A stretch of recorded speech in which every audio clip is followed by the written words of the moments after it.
How have you spent your lockdowns? That's a question that a friend posed to me recently when we reflected together on the past year. The past year in which so many of us have been locked down at home because of the coronavirus pandemic. And it's been a difficult time, a tough time. But I know with all of the free time that as many have experienced whilst we're at home, locked down, many have used it responsibly. They've taken up new languages. They've used it well. Other people have taken up arts and crafts, for instance. I know I used it to watch a lot of movies that I wanted to catch up on, but no judgment, please. But now with, at least in the UK, these restrictions are easing little by little, we are beginning to see that we have more freedom again. And it's going back to some sense of normality, like back before the pandemic was a thing. Do you remember that time? I can barely remember it myself, but it's nice to finally have some freedom again. We can go out, we can stretch our legs, we can see friends, we can eat outside restaurants now, albeit in a socially distanced manner, but we have some sense of freedom. But it's prompted me to ask you a question today. Do you have freedom, real freedom? You may have physical freedom, but do you have spiritual freedom? And I ask this question because the Bible teaches that each and every one of us, humanity, are bound by sin.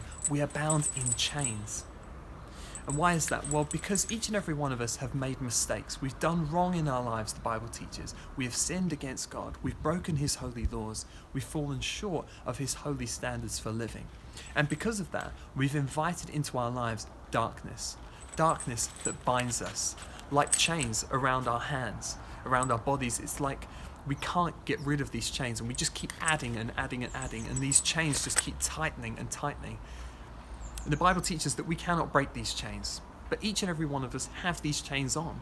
And these chains are really dangerous because sin is serious. And why is it serious? Because sin, if not treated, if not dealt with, leads to eternal separation from God. But God created us. He created us to be in relationship and friendship with him.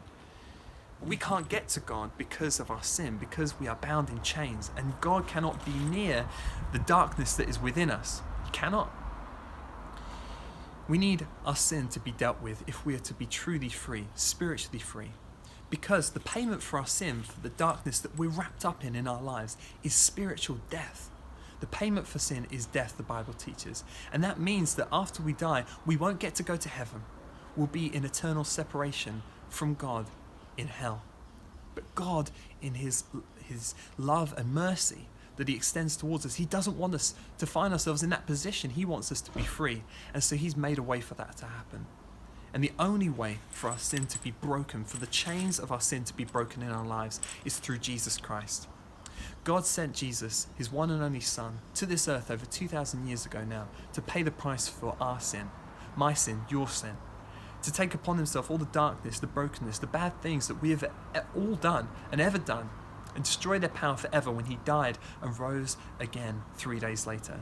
Jesus died on the cross, paid the price for our sin, took our place and died a sinner's death, but then rose again 3 days later because the grave cannot hold him. He is far too powerful.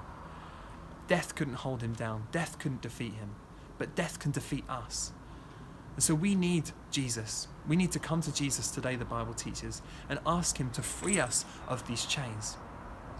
We need to ask for forgiveness. We need to say that we've messed up, say that we are bound by these chains, and ask him to free us, because he's the only one that can defeat the power of death. And when we come to Jesus and we say sorry for the things we've done, not only do these chains fall off and we experience freedom, we experience his love, his joy, his hope, and his peace. We get to be in relationship with him now, but also in eternity. We get the gift of eternal life with a God who loves us, who wants to give us true freedom. And so I want to ask you today, do you want to come to Jesus? Do you want to know him personally? Do you want these chains to come off? Do you want to just have physical freedom? Or do you want to have spiritual freedom too? Don't delay. Today, the Bible teaches, is the day of salvation.